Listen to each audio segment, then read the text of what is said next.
अब दिले jar jar में आप बहुत ही अहम और मुख्तलिफ सा किरदार अदा करी, ऐसा किरदार जो रूटीन से बहुत हटके है और साजिशें करने वाली खातून का नहीं है, बल्कि इसकी जो सौतेली बेटी है वो इसको बहुत ज्यादा, उसके दिल में इसके लिए सॉफ्ट कॉर्नर है। तो क्या सोचकर आपने ये किरदार साइन किया? आजकल जिस तरह के सीरीज बन रहे हैं, whether I agree with something or not, कोशिश होती है कि ऐसा कैरेक्टर हो जो कि आपने पहले ना किया हो या आपके पास मार्जिन हो उसमें कुछ करने का। I've done all sorts of characters जो खैर अभी टेलीविजन पे चले हैं, बहुत मुख्तलिफ और मुश्किल किरदार भी किए हैं, और इसमें I feel that this is one character which is connecting people। वो ये नहीं है कि वो whatever is in her mind वो बिल्कुल कहती है, उसको भाइयों से अपने प्रॉब्लम भी है कि जिनको मैंने सारी उम्र बहन या फिर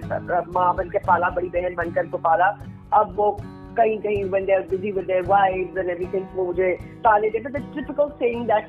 एक जो चीज है ना कि हमारी सोसाइटी में आपका बड़ा भाई हो या बहन हो,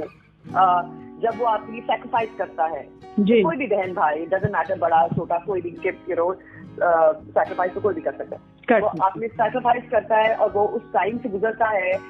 जब वो सेल्फिश होके अपने लिए वक्त गुजार सकता है, लेकिन वो अपने सिबलिंग्स के लिए करता है। तो वो जब वो बड़े हो जाते हैं या वो सेटल हो जाते हैं तो वो फिर अपनी भी लाइफ में बिजी हो जाते हैं और वो उस कुर्बानी को भूल जाते हैं। ये हमारी सोसाइटी का एक है, दुनिया भी है और एक हिस्सा है बहुत बड़ा, बिल्कुल, जो हम देखते हैं। सैक्रिफाइस जो भी करते हैं, पेरेंट्स करते हैं या कोई भी करता है। हाँ, तो वो एक एलिमेंट दे डोंट केयर, तो एक तो उसको उजागर किया गया। दूसरा ये कि she says what she like, जो उससे कहना होता है वो कहती जरूर है, और वो रिश्तों को बना के रखने वाली है। मुझे लगता है कि when I started working, I was very very lucky to work with amazing people। अब देखिए, सबसे मेरा पहला हिट होने वाला प्ले जब मैंने शुरू किया तो मैंने दूसरा प्ले था, ये तीसरा, वो ही इतना मुख्तलिफ था कर लो, जो कि आपकी सोसाइटी के ऊपर एक बहुत बड़ी चपेट थी, like in the sense that इतना बानो कुचिया ने लिखा हुआ, जिसमें आप सोसाइटी लाइक हम तो यहाँ पे समझते हैं ना कि गोरा रंग, लंबे बाल, ब्लो ड्रायर, यहाँ पे तो लाइक आप झोपड़ी में से भी लड़की निकल रही हो तो ब्लो ड्रायर बाहर हो रहा है। हम उस एक्टिंग स्कूल को बिलोंग नहीं करते, हम रियलिटी वाले, मैं अपने सीनियर्स जिनको फॉलो करती हूँ और जिन डायरेक्टर्स के साथ मैंने काम किया है, वो रियल लाइफ है। हम अगर झोपड़ी में से कोई निकल रहा है तो वो झोपड़ी में से निकला हुआ लगना चाहिए, उनको उजड़ा हुआ लग रहा है तो उजड़ा हुआ लगना चाहिए, जब वो अच्छा लगे तो फिर इट्स रियलिटी बेस्ड। हाँ, दैट है, वो काम हमने करना सीखा है, और बहुत मुख्तलिफ किस्म का काम, बहुत इन डेप्थ काम, जिसमें आप एक लाइन, एक चीज के ऊपर आपकी रिहर्सल्स हैं, आप उसके वजह से किरदार निकालते हैं, आप उसके वजह से कहानी निकालते हैं। तो वो काम इतना किया, मैं उस काम को बहुत मिस करती हूँ। वो काम हम अब नहीं कर रहे। हमारी सोसाइटी में ये जो एक बंदिश है ना, जो आप कहते हैं वो जो लड़का लड़की रोमांस एंड ऑल दैट, बिल्कुल इम्पोर्टेंट है, लेकिन मैंने जिस तौर पे काम किया है, आई बीन लकी, वो किरदार इम्पोर्टेंट था, वो किरदार बनाता था। वो 16 साल का लड़का नहीं इम्पोर्टेंट था, वो 18 साल की लड़की इम्पोर्टेंट नहीं थी,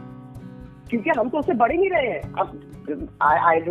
never believe in that, क्योंकि मैं तो ऐसे किया ही नहीं है। मैं तो जब कल्लो किया था तो वो एक काली लड़की थी जो सोसाइटी के मुंह पे आपका फेयर एंड लवली का चिपड़ है कि आप एक्सेप्टेबिलिटी, वो काली है तो आपको वो आप उसको एक्सेप्ट नहीं करते, और उसका कॉन्फिडेंस ऐसा है कि फिर वो शहजादे से उसकी शादी होती है। तो एक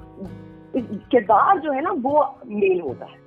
भाई जो चीज पॉपुलर है सपोजेडली वो पॉपुलर है, लेकिन एक और भी बात है कि ये जो आप कहते हैं ना कि जी क्यों क्या ऑडियंस ये मांग रही है, जो चैनल कहते हैं ना, एक रट में लग जाता है, नई चीजें नहीं करता। वो कहते हैं हाँ जी ये रन ऑफ द मिल चीज चल रही है, इसी को फॉलो किया जाओ। कोई चीज हिट हो जाती है उसको फॉलो करना शुरू कर देते हैं, अपना एक्सक्लूसिव वो अपना जो है एक्सपेरिमेंटल भी और नया काम नहीं करना ही नहीं चाहते। हाँ जी चले ठीक है, बिकॉज ये काम क्रिएटिव लोगों का है, और आपने जब एक स्टेट या बिजनेसमैन को बिठा दिया है, बिकॉज बिजनेस है ना, चैनल बिजनेस है, आपका अखबार भी बिजनेस है, आपने उसके अंदर चटपटी खबरें भी लगानी है, लेकिन आप बैलेंस रखें और साथ साथ वो वाला काम भी करें जो आज के लिए जरूरी है, तो वो नहीं करते और उसको रिकग्नाइज नहीं करते। अगर हम मुझे कोई कहे ना कि ये क्या है, तो basically what we do is we are the mirror of the society जिसमें हम रहते हैं। जो आप है ना वो मैं आपको दिखा रही हूँ, जो आपकी खाला है ना वो मैं आपको दिखा रही हूँ, जो आपकी बहन है, बच्ची है, अभी इस सोसाइटी की कहानियां दिखा रही हूँ। अगर आपको उसमें कमियां नजर आ रही हैं तो इस बात का ख्याल रखें कि यह आपकी ही अंदर, आपकी सोसाइटी और आपके अंदर की कमियां हैं। अगर आपको कुछ चीज चुभ रही है ना कि जी इसकी तो क्वालिटी अच्छी नहीं है, तो बेहतर हो सकता था, ये क्या दिखा रहे हैं, तो आप इस बात पे गौर करें कि ये जो नीचे जा रहा है ना, ये असल बात ही है कि हमारी जो है क्या कहते हैं, हम we are going down as a society, ये उसकी शक्ल है।